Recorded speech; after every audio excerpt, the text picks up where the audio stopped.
دوسرے کی ولادت وقتی طور پر روک لو، لیکن پھر آپ نے فرمایا کہ نہیں ایسا نہیں کرو.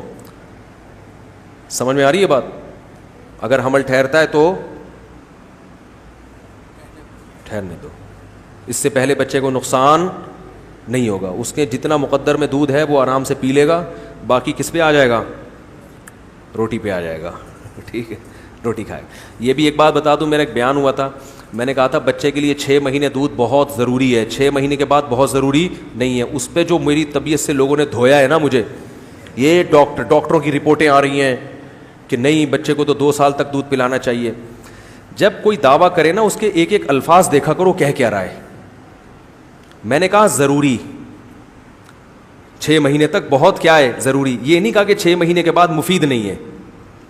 جو 6 مہینے تک اگر دودھ نہ ملے تو یہ ڈینجرس ہے، نقصان دہ ہے، بہت سخت نقصان ہوگا بچے کو. 6 مہینے اگر تمیز سے اس کو دودھ مل گیا تو وہ بڑے خطرے سے باہر نکل گیا. اب اچھی بات ہے اس کو پلاتے رہیں، اچھی بات ہے پلاتے رہیں، لیکن فوکس اب ٹھوس غذاؤں کو بولو بھائی زیادہ کریں. مائیں کیا کرتی ہیں کہ دودھ کی ویلیو ان کی نظر میں زیادہ ہوتی ہے تو 6 مہینے کے بعد بھی دودھ ہی پلاتی رہتی ہیں اور بچے کا پیٹ بھرتی رہتی ہیں، جس سے وہ ٹھوس غذا پہ نہیں آتا، اس سے بچہ کمزور ہوتا ہے. نہیں آ رہی بات؟ کیونکہ آپ کسی چائلڈ اسپیشلسٹ سے پوچھ لیں، وہ کہے گا کہ 6 مہینے کے بعد ٹھوس غذا بچے کے لیے ضروری ہے. سمجھ رہے ہو؟ تو اب ٹھوس غذا کے لیے ضروری ہے کہ دودھ اگر اس کو پلا رہے ہیں تو پلائیں، لیکن ٹھوس کی جگہ بھی باقی رکھیں. اب اتنا دودھ اگر اس کو پلاتے رہیں گے کہ اس کو بھوک ہی نہیں لگے گی تو پھر بچے کی گروتھ میں کیا ہوگی؟ کمی ہوگی. اور یہ ڈاکٹر ہی کی باتیں کر رہا ہوں. ایک چائلڈ اسپیشلسٹ نے مجھے بتایا، بہت بڑے چائلڈ اسپیشلسٹ تھے وہ. میرا بچہ بیمار تھا ایسے نا، وہ بھی تقریباً 1.5 سال کا تھا، دودھ اس کا چھڑا دیا تھا، بیمار رہنے لگا تھا. کیا مسئلہ تھا اس کے ساتھ؟ میں ڈاکٹر کے پاس لے گیا، میں نے کہا اس کی فیڈ تو ہو نہیں رہی اس کی. انہوں نے کہا کوئی مسئلہ نہیں ہے، روٹی کھلاؤ روٹی. ٹھیک ہے نا.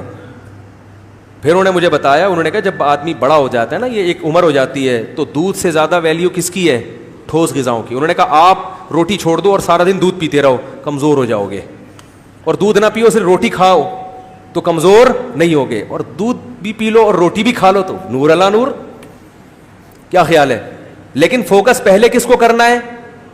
روٹی کو. تو 6 مہینے کے بعد بچے کو دودھ پلائیں، بہت مفید ہے، ماں کا دودھ بہت فائدہ مند ہے، لیکن اتنا نہ پلائیں کہ روٹی نہ کھا سکے. پھر وہ اب بھی اگر سمجھ میں نہیں آ رہی تو پھر پولیس کا کیس ہے، یہ پولیس سمجھائے گی آپ. تو دعویٰ سمجھتے نہیں ہے کہ بندہ کہہ کیا رہا ہے. ایک بس فیس بک اور یوٹیوب پہ نا توپے لے کے، ابے یہ ڈاکٹروں کی فیلڈ میں ٹانگ اڑا رہا ہے، ابے تو مفتی ہے، تو ڈاکٹروں کی باتیں کیوں کر رہا ہے بیٹھ کے. بھائی ایک میرے پاس چینل ہے، لاکھوں لوگوں تک میں اپنی بات پہنچا سکتا ہوں. تو اگر کوئی ڈاکٹروں کی بات بھی ہے اور ڈاکٹروں سے تصدیق شدہ بھی ہے، تو اگر مجھے موقع مل رہا ہے تو پھیلانے میں، تو اس میں اور پیسے بھی نہیں لے رہا اس چیز کے میں. اور افسوس جب ہوتا ہے جب کسی ڈاکٹر کا تبصرہ آتا ہے، اس لیے آتا ہے کہ وہ میرا دعویٰ سمجھا ہی نہیں ہوتا کہ میں کیا کہہ رہا ہوں. اور یہ جو قرآن میں آتا ہے نا، مائیں اپنے بچوں کو 2 سال تک دودھ پلائیں، یہ ترغیب نہیں ہے، یہ انتہا بیان کی گئی ہے کہ 2 سال کے بعد، یعنی یہاں تک ہے. کیونکہ آگے آتا ہے لمن اراد ان یتم الرضاعہ، جو یہ چاہتے ہیں کہ رضاعت مکمل کرائیں تو وہ 2 تک پلا سکتے ہیں. پھر بھی ہم یہ کہتے ہیں کہ مائیں بچوں کو دودھ نہ چھڑائیں، پلاتی رہیں. بچے کو دودھ چھڑانے سے اس میں کیلشیم کی کمی کا خطرہ ہے، لیکن روٹی کو فوکس 6 مہینے بعد اس پہ بھی اتنی ہی توجہ نہیں جتنی دودھ پہ توجہ دے رہی ہیں. ایسے عورتیں منتیں مان رہی ہوتی ہیں، یا اللہ اگر آج اس نے آدھی روٹی کھا لی میں 4 رکعت نفل پڑھوں گی. تو یہ اسی وجہ سے تو ہے کہ بچپن سے اس کو کیا بنا کے رکھا ہوا ہے؟